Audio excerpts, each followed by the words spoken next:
मुंबई शहर की सुबहें आमतौर पर हड़बड़ी से शुरू होती हैं। तेज रफ्तार लोकल ट्रेनें, सिग्नल पर रुकी गाड़ियों की लहरें और कॉरपोरेट ऑफिसों के बाहर भागते हुए कर्मचारी। ऐसी ही एक सुबह एक बुजुर्ग आदमी साधारण से कपड़ों में इस भागती दुनिया के बीच धीरे धीरे चलता हुआ एक आलीशान ग्लास इमारत के सामने आ खड़ा हुआ। वो इमारत शहर की सबसे बड़ी IT company Verma tech solutions का मुख्यालय थी। इस बुजुर्ग का नाम था श्यामलाल वर्मा। उम्र 75 के करीब, चेहरा झुर्रियों से भरा, लेकिन आंखों में कुछ ऐसा चमकता हुआ कि जैसे कोई लंबी कहानी कहने को तैयार बैठा हो।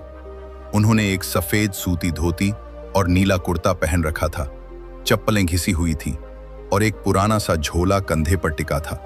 उन्होंने गेट के बाहर खड़े गार्ड से कहा, बेटा, HR डिपार्टमेंट से 2 मिनट बात करनी है।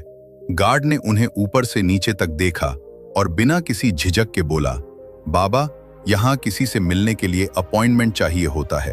आप शायद रास्ता भटक गए हैं। अगर नौकरी की तलाश है तो वेबसाइट पर जाएं। पास ही बैठी एक रिसेप्शनिस्ट लड़की ने उसकी बात पर हल्की सी हंसी में जोड़ दिया, अंकल, यहाँ पर लोग सूट बूट में आते हैं, आपकी तरह झोला लेकर नहीं। गार्ड ने मुस्कुराकर दरवाजा बंद कर दिया और कहा, चलिए बाबा, ये जगह आपके लायक नहीं है। श्यामलाल कुछ नहीं बोले। उनके चेहरे पर न कोई नाराजगी थी, न ही कोई शिकायत, बस एक हल्की मुस्कान और गहरी नजर। उन्होंने झोला उठाया और उसी धीमी चाल में वापस मुड़ गए। लोगों की नजर में वो बस एक बूढ़ा, थका हुआ इंसान था जिसे शायद जमाना बहुत पीछे छोड़ चुका था। लेकिन लोगों को ये नहीं पता था कि वही व्यक्ति कभी इसी इमारत का सपना लेकर चला था। बरसों पहले, जब ये जगह केवल एक खालिस जमीन थी, तब उन्होंने अपने बेटे के साथ इस कंपनी की नींव रखी थी। वो दिन रात मेहनत करते, निवेश जुटाते, सैकड़ों युवाओं को काम देते और एक मजबूत तकनीकी संस्था की कल्पना करते। लेकिन उनके बेटे रोहित की एक सड़क दुर्घटना में मौत हो गई। उस हादसे ने उन्हें अंदर से तोड़ दिया और वो धीरे धीरे कंपनी की कमान दूसरों के हाथ में देकर चुपचाप गांव लौट गए। समय बीतता गया, वर्मा टेक एक मल्टीनेशनल ब्रांड बन गई, लेकिन श्यामलाल ने फिर कभी शहर का रुख नहीं किया। वो गांव में बच्चों को पढ़ाने लगे, कुएं खुदवाए, अनाथ बच्चों को सहारा दिया। उनका मन अब समाज सेवा में रमा था। हाल ही में उन्होंने सुना कि कंपनी अब एकदम बदल चुकी है। कर्मचारी दबाव में हैं, हर जगह दिखावा है और सम्मान अब सिर्फ पोजीशन या लुक से तय होता है। ये सुनकर उनका दिल दुखा। उन्हें लगा ये वही संस्था नहीं रही जो उन्होंने और उनके बेटे ने बनाई थी, और तब उन्होंने फैसला किया एक बार फिर वहां जाने का। अगले ही दिन उसी ऑफिस के सामने एक काली BMW आकर रुकी। ड्राइवर ने दरवाजा खोला और उसमें से उतरे वही श्यामलाल वर्मा, पर इस बार उनके साथ 3 वकील, एक विदेशी ऑडिटर और कंपनी का एक बोर्ड सदस्य भी था। उन्होंने आज भी वही पुराने कपड़े पहने थे, कोई ब्रांडेड सूट नहीं, कोई टाई नहीं। रिसेप्शन और सिक्योरिटी पर काम करने वाले कर्मचारी अब सन्न रह गए। गार्ड वही था, रिसेप्शनिस्ट भी वही। दोनों की आंखें शर्म और हैरानी से फैल गईं जब श्यामलाल ने कागजों की फाइल उनके सामने रखी। दस्तावेजों में साफ दर्ज था कि वर्मा टेक के 78% शेयर आज भी श्यामलाल वर्मा के नाम पर हैं।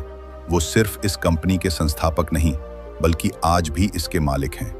कॉन्फ्रेंस रूम में सीनियर मैनेजमेंट की एक आपात बैठक बुलाई गई। सब लोग अपनी कुर्सियों पर बैठे थे और श्यामलाल अब उनके सामने खड़े थे। उन्होंने कोई क्रोध नहीं जताया, न ही किसी को नीचा दिखाया। उन्होंने कहा, मैं यहाँ किसी से बदला लेने नहीं आया। मैं तो बस ये याद दिलाने आया हूँ कि इस कंपनी की जड़ें इंसानियत में थीं, सिर्फ टारगेट्स में नहीं। पूरा कमरा चुप था। कुछ लोगों को शर्म आ रही थी, कुछ को आत्मग्लानि और कुछ पहली बार सोच में डूबे थे। श्यामलाल ने कहा कि आज से कंपनी में मूल्यांकन का तरीका बदलेगा। सिर्फ नंबरों और मीटिंग्स पर नहीं, बल्कि इंसानियत, व्यवहार और सहयोग पर भी ध्यान दिया जाएगा। उन्होंने साइलेंट विजिटर डे लागू करने की घोषणा की।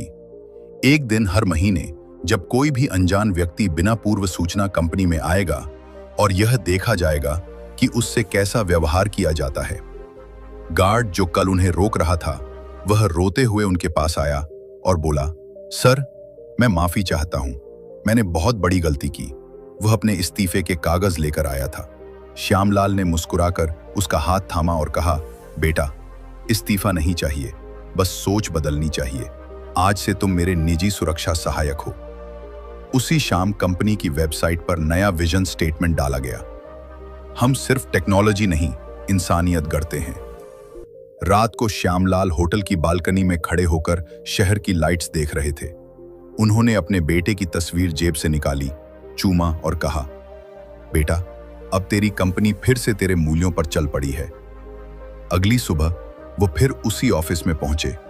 वही कपड़े, वही चाल, लेकिन आज गेट पर एक नया बोर्ड लगा था, पहले इंसान समझिए, फिर पहचान पूछिए। रिसेप्शनिस्ट ने झुककर नमस्ते किया और गार्ड ने मुस्कुराकर दरवाजा खोला। ऑडिटोरियम में सभी कर्मचारी मौजूद थे। श्यामलाल माइक के पास गए, लेकिन बोलने से पहले उसे एक तरफ रख दिया।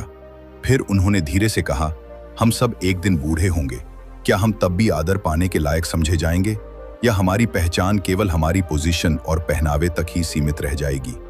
कभी कभी जो साधारण दिखता है वही सबसे असाधारण होता है। आज जो आपने मुझ में नहीं देखा वही सबसे जरूरी था, सम्मान का अधिकार। हॉल तालियों की गूंज से भर उठा। यह कहानी सिर्फ श्यामलाल की नहीं, बल्कि हर उस इंसान की है जो दिखावे की दुनिया में असली मूल्य बचाना चाहता है, जो ये समझाता है कि असली नेतृत्व पावर से नहीं, दृष्टि और विनम्रता से आता है।